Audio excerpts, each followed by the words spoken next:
Yeah, good morning to Kerry. Even though this wind advisory doesn't start for about an hour now, we're already feeling the wind out here at the ground level. We felt gusts, I don't know, maybe 10 to 20 miles an hour. And you can certainly see it in the Altamont Pass behind me here as we look up at the upper elevations there with the windmills where they are spinning. It might not look like they're spinning fast, but keep in mind those are very, very large blades. And for them to get spinning that rate is quite impressive, given that gives you a sense of how windy it's going to be later today, and it is right now. Now, even though we have the historically dry fuels, we have the winds, we don't have the heat. And that's probably one reason why we do not have a red flag warning for today. That's very good for us, not good for the northeastern part of the state, where there is a red flag warning for the eastern side of the Sierra Nevada mountains, because they do have strong winds, they have the dry fuels and the temperatures.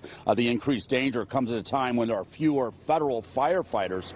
Only 70% of the so-called hotshot crews are expected to be fully staffed this year. U.S. Forestry Service is having trouble finding people for those jobs because the pay isn't good, and then obviously you got dangerous work conditions. And the firefighter shortage could become worse in the coming years. You're looking at video of the California inmates who fight these fires. We rely on them heavily to work hand in hand with the civilian firefighters. Well, in June of next year, California is scheduled to shut down one of its main training facilities for inmate firefighters.